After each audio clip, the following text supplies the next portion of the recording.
ጋር ለቤሊን ይቅርታ ጠይቃታለች። በጣም ተናጅና ስለ አያቴ በጣም ስለተጨነኩኝ ነው በዛ ስሜታዊነት የተናገርኩሽ እያለቻት ነበረ። እሱ ጋር ሌላኛ ተንኮል እያሰበች ትገኛለች። ቤሊንና ሲናንም የምትለያይበት አንደኛዋ ፍቅር በመሆንና በመቅረብ እንደሆነ ከራሷ ጋር ተነጋግራለች። ይበልጥ ደግሞ ሲናንም ይሄ ነገር እንዳሳመነው ነው እሱ ጋር ተረታናለች ሁሉንም ነገር በማለት ነበር እንግዲህ እያሳለፈው ያለው። ቤሊን ደግሞ እኔ ምንም ነገር አልተቀየምኩሽም፣ ሲጀመር ስለ አያትሽ በጣም እጨነቃለሁ እያለች በአንድ ልቧ በጣም ጥሩ የሆነ ነገር ስትናገራት ነበረ። ቤሊንም በዚህ ሰዓት ሁሉንም ነገር ስለ አያትሽ ያለውን ነገር ካለ የምንረዳው ነገር ንገሪኝ በማለት ነበር የነገረቻት። ቤሊን ይሄ ባልቻት ሰዓት ምንም ነገር አታስቢ፣ አንቺ ብቻ ይቅርታ አድርግልኝ እያለች ነበረ። እንግዲህ ሶስታቸውን ተሰባስበው አንድ ላይ ቁጭ ብለው ነበርና እያወሩ የነበረው ሲናንም የውዝ ጋር አያት ይሻለዋል ይነቃል የሚለውን ነገር እየተጠባበቀ ነበረ። ሀባና ነሲብ ደግሞ እንግዲህ ልጃቸውንም ልጅ የገዛ ልጃቸው መውለድ ስላልቻሉ በመኪና ውስጥ ያገኘውንም በማደጎነት እንዲወስደውና ይህ ነገር ደግሞ ከቤተሰቡ ጋር መስማማት እንዳልቻሉ ነበረ። እንግዲህ ሀባ ደግሞ ከእናቷ ጋር ሲናንም ወደ ቤቱ ጠርተው ነበረ። ወደ ቤታቸው ሄዶ ሀባና ነሲብንም ስርዓት እንዲያስይዛቸውና ልጁንም አሁን ላይ በማደጎ እንወስደዋለን የሚሉትንም ነገር እንዲያቆሙ ነበረ እየተናገረችው የነበረው። እና ደግሞ በዚህ ሰዓት እንግዲህ አክስት መሊካ ደግሞ ያልሆኑ ነገሮችን ስታወራቸው ነበረ። ምክንያቱም ይሄ ልጅ እዚህ ቤት አይመጣም እና የራሳችሁ ልጅ በምታሳድጉበት ወይንም ይህንን ትክክለኛ ምን አላችሁና የሚለው ቃላቶች ስትጠቀም ነበርና ሀባና ነሲብ እንግዲህ ልባቸው እየተሰበረ ነበር። እናንተ ልጅ ለማሳደግ እንግዲህ ምን አላችሁ የሚለው ነገር ነበር ነው። ሀባና ነሲብ እየተሰማቸው የነበረው በአክስት መሊሃ ምክንያት እኛ ልጅ የገዛ ልጃችን ብንወልድም እንኳን ስለዚህ ማሳደግ የማንችል መስሏት ጥገኛ ነን በማለት ነበር እንዲሰማቸው ያደረገችው። እንግዲህ ሀባ ደግሞ እናቷን እባክሽ እማዬ ከዚህ በላይ መናገር የለብሽም እያለቻት ነበረ። እውነቴን እኮ ነው፣ እናንተ እኮ ልጆች ምን አላችሁና በሰው ቤት ነው የምትኖሩት እያለች ነበረ እና ልባቸው ሰበረችው። በዚህ ሰዓት እንግዲህ ነሲብ በጣም ስሜታዊ በመሆን ነበር የተናገራት። እማዬ ግን መስመርሽን በጣም መጥፎ ነገር እየተናገርሽ ነው ብሏት ነበረ። እንግዲህ ሲናንም በዚህ ሰዓት እማዬ አትጫኛቸው፣ የፈለጉትን ነገር ያድርጉ እያለት ነበርና አንተ እኮ ወደዚህ የጠራሁት ሁለቱንም ከዛ እብደታቸው እንድታነሳቸው እንጂ አንተም እንድትደግፋቸው እኮ አይደለም እያለች ነበር። እንግዲህ አክስት መሊሃ ሲናንም እየተቆጣቸው ነበረው። ሀባ እንግዲህ በእናቷ በጣም ተቀይማለች። እማዬ ከዚህ በላይ ልችልሽ አልችልም በማለት ነበር እንግዲህ ትታቸው ሄደችው። ሲናን እናቱንም እንግዲህ ምንም ነገር ማለት ስላልቻለ እናቱንም እንዳትጨነቂ፣ በእነሱ ጉዳይ ራስሽን አታጨናንቂ፣ ግን ቢሆንም እየተጫንሻቸው ነው እያላት ነበረ። እንግዲህ እዝ ጋር አያቷን በምትጠባበቅበት ሰዓት አያቷ እንግዲህ እዛው ነቅተዋል ማለት ነው። በመሀልም ደስተኛ ትሆናለች። አያቷ ግን ሲነቃ ሁሉንም ነገር እንዳስታወሰና እና ደግሞ ፔሊን እና ሲናንም አብሮ እንዳያቸው የሁለቱ ፍቅር ታላቅ እንደሆነ ይገነዘባል። በዚህ ሰዓት እውነቱን ለፔል ከነቃም በኋላ አይቻቸዋለሁ የሚለው ቃላት ሲናገራት እንግዲህ እሷ በጣም ስሜታዊ የሆነች ነበረ። እዝ ጋርም አያቴ ምንም ነገር እንደምታስበውና እንደምታየው አይደለም፣ ስለዚህ ስህተት ነው እና ሲናንም ይሄ ነገር አንድ ቀን ይረዳዋል እና በስህተት ያደረገው ነው በማለት አያቷን ታሳምነዋለች።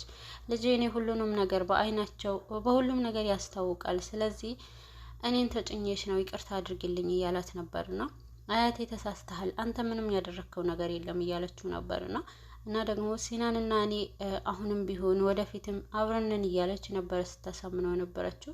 እንግዲህ ሲናን ደግሞ እዛው ሐኪም ቤት ውስጥ ትተዋት ነበርና ከፔሊንና ከኡዝጋር ጋር አያቷን እንዲጠብቁ ያደረገው።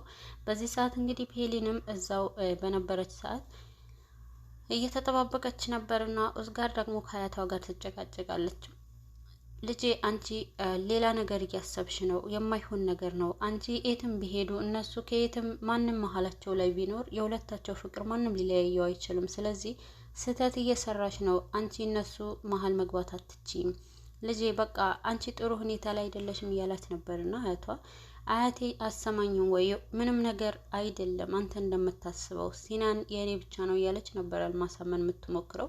በዚህ ሰዓት እንግዲህ ሲናንም አሁን ላይ እንግዲህ ከእናቱ ጋር ነበርና ይሄ ነገር ደግሞ አንቺ ሕክምናሽን ሄደሽ ትቀጥያለሽ፣ ግዴታ አሁን ወደዛ ቦታ ትመለሽና ጤንነትሽን ራስሽን ጤናሽን ትጠብቂያለሽ፣ ሲናን ትረሺዋለሽ ይላታል።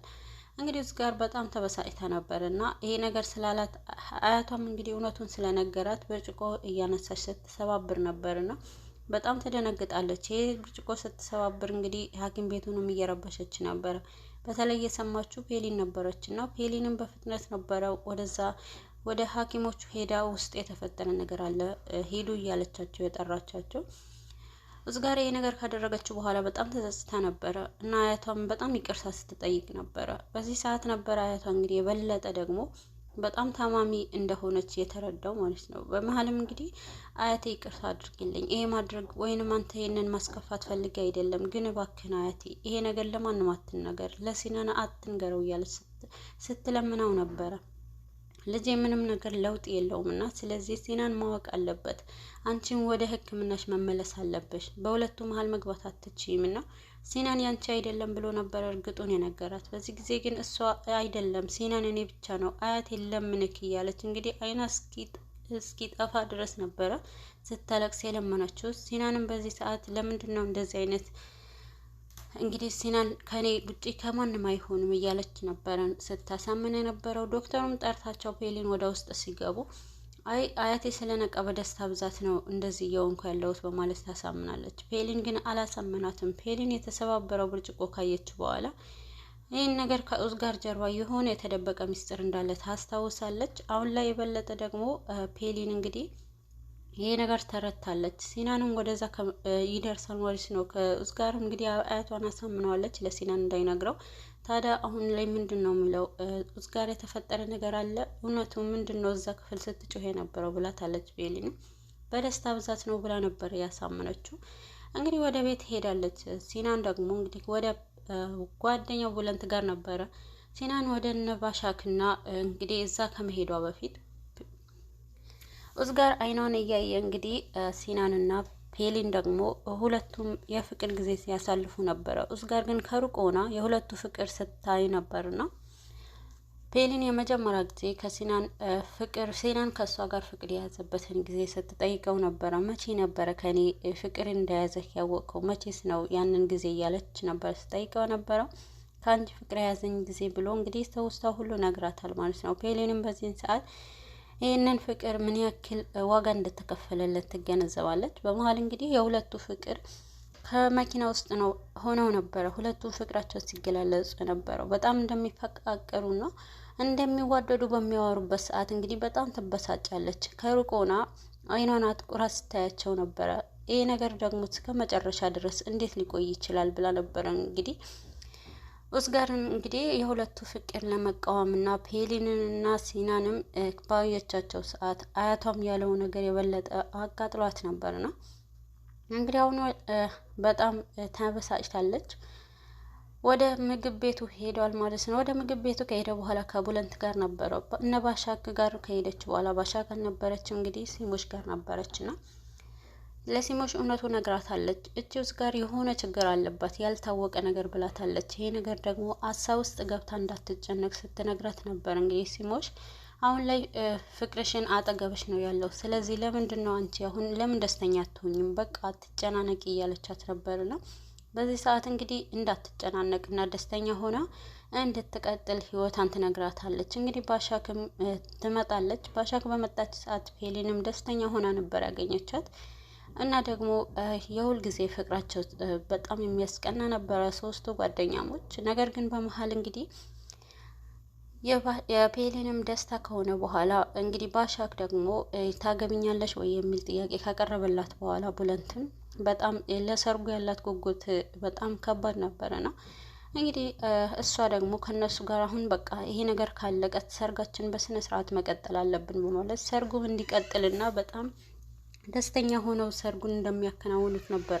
በዚህ ሰዓት ግን ባሻክም ከነፔሊን ጋር ስለምትፈልገው ስለ ሰርጉ ድግስ በጣም ከባድ የሆኑ ፕሮግራም እንደሚዘጋጁ እና ብዙ ሰዎች እንደምትጠራ ስታወራ ነበረ። ቡለንት ደግሞ እንግዲህ ከሲናን ጋር ሆኖ የትኛውም ነገር እንደማያደርግና ዝም ብሎ የእራት ግብዣ አድርገው ባሻክና ቡለንት እንደሚጋቡ ነበረ ሲያወራው የነበረው። ግን እኮ የባሻክም ሁኔታ አልጠየቃትም። ስለ እሷ አስማን ጠይቃታል እያለው ነበርና እሷ ከኔ አትወጣም እያለ ነበረ። እንግዲህ ፔሊንና ሲሞች ደግሞ ከባሻክ ጋር ሆነው ምንድን ነው የሚፈጠረው ነገር እና ደግሞ አንቺ ከቡለንት ጋር ግዴታ ማውራት አለብሽ፣ ይሄ ፍላጎት የእሱም ነው ወይስ ያንቺ እያለ ስጠይቃት ነበርና እሱ ከኔ አይወጣም፣ ቡለንት ደግሞ በጣም ጥሩ ነው፣ በጣም ጥሩ ልጅ ነው እያለች ነበረ።